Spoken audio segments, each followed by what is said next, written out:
Kasi tinago po, sa magiling po kumukuha ng tubig. 70 pesos sa isang drum.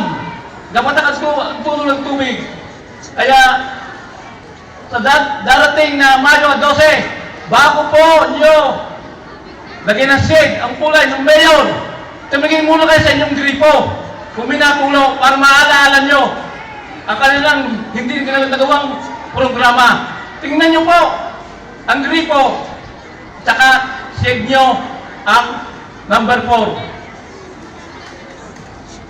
Ayun po, tungkol po muna sa basura, ang ating pong basura, kahit po saan, nagkalat, nilalangaw, mabaho, ay ngayon po, ayun po nung si Mayor Edna Sanchez, pagka nagtapon ng upos, o kaya ng basura, huhulihin ka.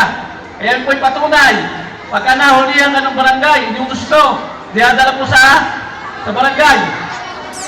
Yan, operasyon na akong basura, nasaan na? Yan, ang umingkula-kula. Yan po ang problema sa aking barangay.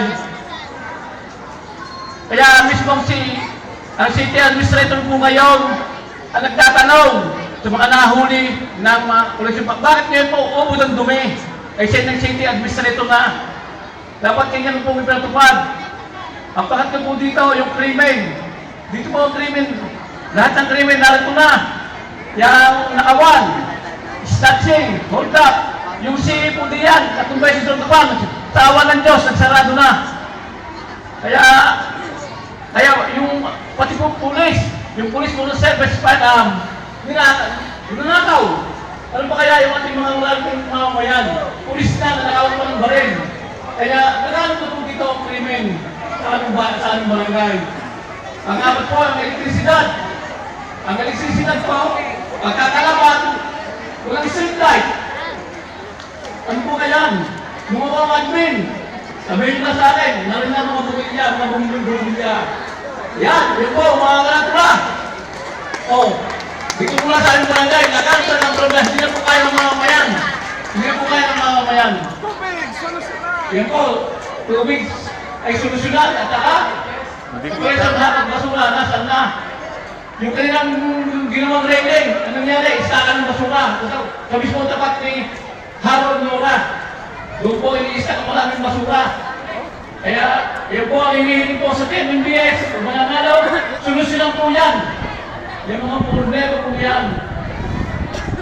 Sa retribution po naman, ay yun nga po, ninanakaw mga tawag, na mga kuryente, at saka mismo po, ang aming Presidente Tinago, hindi kita doon ang kuryente po, yung letra na kasalubong ng ilaw. Buksan nyo dyan. Ano po ang importante? Ano po ba ang nagawa ng mga sakay sa mga ngayon? Ako yung admin, ano po? Yung third floor, ayun po ay galing kay Edna Sanchez. Yung sa third floor, galing kay Edna Sanchez yan. Tapos, yung second floor, yan ay po siya galing sa Putolyo. Ako si Puno Malakad yan. Ayun po ay nagdinigal po ako ng para ma-aproban, nagdinigal po ng abogado ko ng buto. Alam niyo, abogado ko ng buto? Nagdinigal ng sekretary, bumilig sa akin. Pangalawa, nagdinigal po ako ng itlog na tulan na double milk. Bihira po yan, dalawang tayo, nagdinigal po sa buto nyo. Di ako lang agad ang project.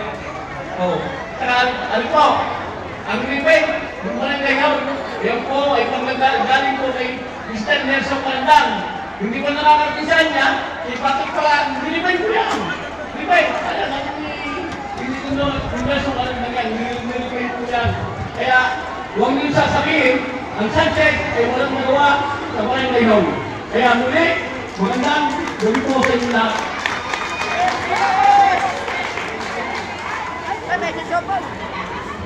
Maraming salamat, Alvin Bok. Italia.